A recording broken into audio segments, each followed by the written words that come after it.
Get ready for Malaysia's boldest ESG podcast, where low carbon living, the circular economy, and real impact take center stage. Powered by the ESG Association of Malaysia. We bring you bold, inspiring conversations with industry leaders, change makers, and experts to explore how ESG goes beyond compliance. It's about how we live, lead, and invest. From climate action and ethical leadership to sustainable consumption and community well-being, we dive deep into real stories and practical solutions. This is your space to gain insights, spark ideas, and take action for a low-carbon, conscious, and sustainable future. Hello and welcome to the official English podcast of ESG Association of Malaysia, ESG Act Now, where ideas drive impact.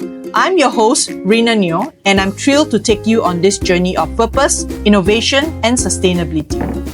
Today, we are privileged to welcome Dr. C.S. Chin, National President of SME Association of Malaysia, who will share his insights on the impact of ESG on SMEs, along with key strategies and actionable plans to help SMEs effectively address ESG challenges.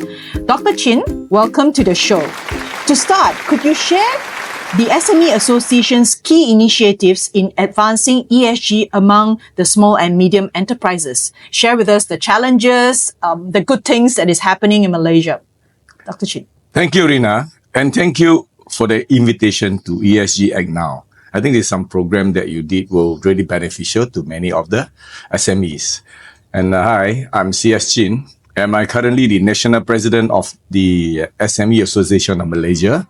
And our association have more than 10,000 corporate company members. And one of our main objectives, in fact, involving ESG, to help the SME businesses to grow into easy access to financing. I think we know that the one of the major factor of complying to the ESG is due to the fact that you need to make yourself available with the compliances so that you can get better financing, and also probably a lower cost on financing. So we also try to help them to strategically plan, how they could embrace, or not only compliant, embrace ESG into their culture, into their business practice, and also to have some program to make them grow systematically. And then that is where towards the sustainability side. So this is a good program.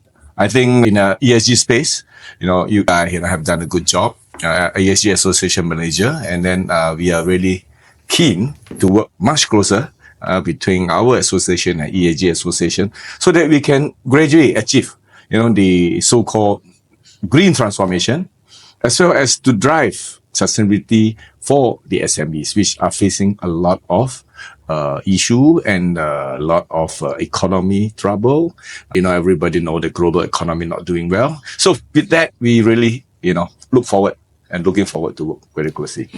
Thank you, Dr. Chin. I think, you basically hit the bullseyes. While the larger corporations know that they have to comply, the smaller ones will soon need to comply as well because they're part of the supply chain. And I think the backbone of Malaysia is really, SMEs. So in your opinion, right, is there a misconception with your SME members? Are they thinking that, this is something that they can wait and see, or, they find it difficult to comply?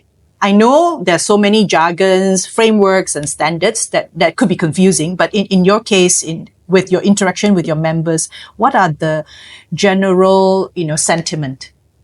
I think ESG is a very new buzzword for them, right? And of course, this beginning to understand what E, what S, what G means, right? And also, more importantly, is what does that mean for the organization? Of course, at the moment, Malaysia have not putting out a mandatory requirement for all SME, but there are some banks already start practicing because of the fact on ESG financing. They are giving more so-called lower loan, easier facility, and also much easier application process if you have the ESG compliance, according to their regulation, of course.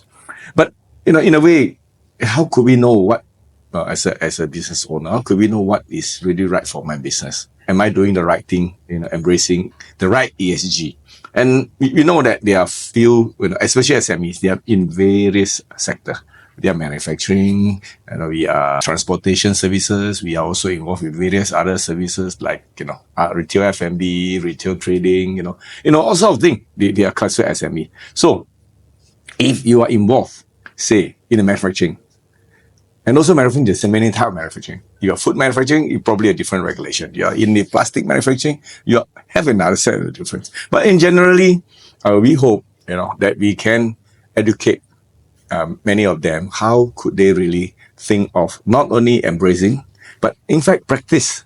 The practice is the right word. ESG is meant for future. Yes. It's meant for our next generation as well. So we should actively or even seriously into how could we work together in a way, of course, with the help of the association, especially the ESG association, so that they can really think and put into practice what they have get from it. I heard they have an ESG Connect coming out from, it's a initiative from ESG Association of Malaysia, which I think this is a very good initiative, which can lead, at least make our members much easier to access to information and also, practices they can use. Dr. Chin, I think, you mentioned about industries that will be affected. Of course, different degrees, different SMEs. If you're saying that you comply, is it benchmarking among your peers, or is it benchmarking just in Malaysia or with your regional competitors? I think that's very important. How good is good. But in your association, right, which of the sector do you think has the most pressing need to comply? Is it manufacturing? Because Malaysia is an export country, right? So is it food and beverage? You also mentioned about the ESG Connect, which I believe, we had the privilege to invite Mr. Eric Chong, who is leading this project, to be on board later to talk about it. But I think it's a good platform where SMEs can find answers, or at least talk to the peers who may be facing the same challenges. So coming back to the question, for SME Association, which of your members category are in a panic mode to comply? I think basically, I mentioned just now, right? And the number one is always deal with manufacturing. Because the compliance, especially manufacturing for your in the supply chain, or you yourself as a manufacturer, that you want export to Europe, to US. So that is where they found that they need to comply after a certain, even though they supply probably more than 10, 20 years with the same country. But lately, compliances, regulation come in. Yes. So the first one they hit is, of course, is manufacturing sector. So number two is a supply chain factor. And for those manufacturing here in Malaysia, those NMC, the large company like Nestle, all those international company, not only in the food industry, but also in the other industry like furniture industry. I know one of the furniture cost memo, they also want their supply chain, their transport agent, for instance, even their cleaner to have certain compliance into the ESG regulation. So these are the things, the manufacturing, the service industry involved in all sectors, right from, just now cleaning services, even to transportation services, right? Because they want to make sure that you're using green energy, you are not going to burn a lot of carbon, all these things. So these are the things. And of course, food and agriculture. Just now I mentioned about food chain, the agriculture side, what do you use for your fertilizer? Yes. How you compliance to the regulation, because now the regulation coming from all kind of country. Not everybody is the same. Not every requirement for every corporation is the same. So this is where they confuse the rise. So like I say, with the ESGAM Connect, with the sharing of experience, with also the platform that can provide them a knowledge-based learning program they can go to, or even they can go to a lot of consultants that be provided by the ESGAM Connect. Right? But besides that, there are other industries as well. Construction, the real estate. Yes. They are also involved. What kind of material they use. Are they complying with the green? Are they going to use more energy? All these are also affected, right? Because there are more and more requirements coming to that. The other one will be consumer, like retail chain consumer group. Because nowadays, a lot of consumer, they're looking into getting green product. They are going to support green product. Also, especially young generation. They're very particular. Even your food they're coming to me, they see whether you're organic, you're using what kind of fertilizer, are you damaging the environment? So consumer needs is there. So you have to do it, you have to comply. Then if not, you lose our competitiveness. So this is major It's basically for businesses lah. Not so much on you alone want to comply, but your business will be affected if you don't do that. I think that last part of is a demand, not only from the policymakers, not only from the people who create the standards, but more so the demand from the stakeholder, which is your customer. So I think, let's move on to, the context of money and resources that needs to be put in to comply. Because I think many of the SMEs are not in a position to hire a big sustainability team, to hire an expert. So I'm sure you hear a lot of suggestions that if Malaysia's SMEs were to comply, who will bear the cost? Is it the company itself? Maybe grants or support are the government actually giving to SMEs to at least, help them with the stage one, right? To get them on board. But of course, it cannot be forever, but to get them on board, I think is a critical barrier, right? So maybe you can share with us, if the SMEs are listening right now, besides being able to come to ESGAM Connect and find some, inspiration or solution, can they go to SME Association to also get suggestions on grants and how to navigate this challenging journey? Great question. I think this is where most of us are facing. Most of the SMEs are really looking forward. How could the government help us, right? But government can do certain part of it. I say, but not the whole. You have to do it yourself together with the industrial peers, industrial players. So what I have put up the proposal, even direct to Prime Minister, that for the next year budget to include at least a certain amount of allocation to help, such as introductory or ESG 101 kind of courses, together with the industrial player to offer to all the companies, because we have like 1.2 million business entity in Malaysia, right? And 97% are all SMEs. Yes. So how could these people, want to spend money if they don't know whether they're spending it right or not? But if government going to tell them, right, you're going to attend these courses, 2 days or 3 days, but you're fully subsidized by the government, then you will probably take an initiative to go and attend and to learn and understand more on this. So we hope that by pushing a bit from our end as the largest SME Association of Malaysia, I believe the government at least will listen. If not, we also will be working very closely with the relevant ministry together with ESGAM for sure, that we can bring forward our proposal. From time to time, we have to push. Yes. And we understand, government lack of funding. But if you look at the RMK 13, the planning, the moving forward, is towards helping building a good nation, building a nation with sustainability. So this is where they have to start and help us. Not really leave it to us to run the whole thing. Of course, I believe there are many government agency department have also set up a particular division just to look into ESG. Yeah. But all in all, for many of them, I still confused where they are going to, where they will attach. So once again, I really appreciate the ESGAM Connect, the ESG Association Malaysia initiative to bring up this so-called platform. Yes, I think the word connect is very important as a human, as civilization. If we connect, we can learn from each other. And I think that's the reason why association exists. The introductory training is good, awareness is good, so that if you're aware, then you can make a more informed choice, whether you want to comply. If you don't, then be aware that what are the consequences. And if you do, what are the benefits that you will reap? So people have a choice, right? So I think the association and SME Association work closely to actually bring this message. Of course, ESGAM and SME Association, we represent the voice of our members. And I think SME is definitely voicing this out directly to the ministries. But I seriously think that allocation, I recall there were allocation for IR 4.0 training.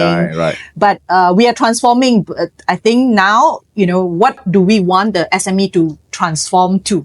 We want them to transform to be a sustainable company, which is really important, survival, right? So in terms of particular, you mentioned there are some grants, and is there one or two agencies that you know of that is championing this? We have quite a number, but is there one that is particularly championing green? Does the SME Association work with like Malaysia Green Tech, MGTC or Greta? Is there such a collaboration going on right now? I think in between those agencies, they probably speak to each other. But everyone have their own KPI, own objective. That's They right. don't match. When they don't match, then end of the day, we are the ones who are going to suffer. We're going to see everybody.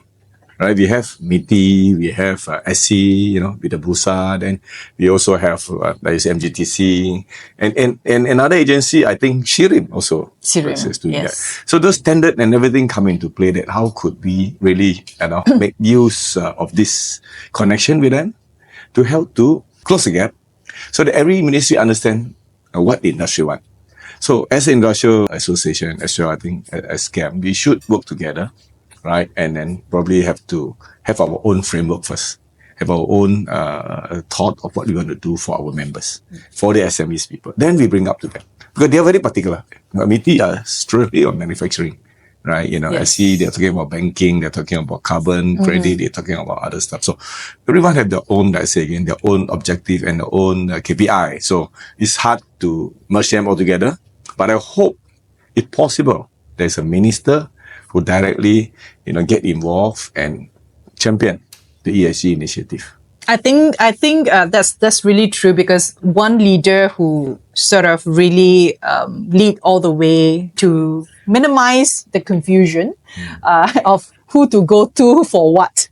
I think that helps a lot with SME. So, Dr. Chin, I think the conversation with you is very inspiring. What you have done for SME Association for more than a decade right now. Right. If you were to have a 2 minutes call out to the SMEs in Malaysia, what would you say to them about embracing and coming on board on this ESG journey? Should they do it now? Should they wait? What are the benefits of getting on board early, or at least have an awareness about what's happening? I think before this, or 2 years ago, 3 years ago, and everybody look at the word ESG is ESG. You don't even want to find out what is that. But the moment, after 3 years, a lot of changes, in the whole global economy, the whole global supply chain requirement. So for me, ESG is something that SMEs, businesses, must seriously look into it. This is not for the future, it's current already. Earlier, probably future. Now you are facing it. If you don't embrace ESG, for certain company, they're going to reduce your own competitiveness. You are compared to other similar range of competitors, and that will probably affect your business. So, like I say, ESG is a must, and SMEs especially must look to it not only for your own business, but also for the growth of future sustainability for your organization, as well for your next generation. So there's no brainer that you don't start looking at how to implement or what to implement, and really put serious thought and allocate some fund. Don't just say I need everything from government. No. You need to work with it within you got to allocate some budget to continue the journey. The journey of ESG is a journey. It's not just review one time, they say, no, it's a long journey. So I hope, or I urge the SME business owner will seriously not only looking into it, but implementing it and start the work right away. All right. Thank you, Dr. Chin, for your valuable insights and sharing today. I think starting right away, even a small step is important, right? As starting small, and it will eventually make the whole process a bit easier. So the world of ESG is deep, dynamic, and ever evolving. And today we have only just scratched the surface. In upcoming episodes of ESG Act Now, we will be speaking to Mr. Eric Chong, Vice President of SGAM and Project Lead for SM Connect, an AI-powered platform by SGAM and I40. So stay tuned and join us on this journey toward a more sustainable future. If you have any questions or thoughts about ESG, we'll love to hear from you. Your suggestions might just be the focus of our next episode. Drop us a comment or connect with us on social media. Your insights and curiosity helps shape this dialogue. Thank you very much, Dr. Chin. Thank you.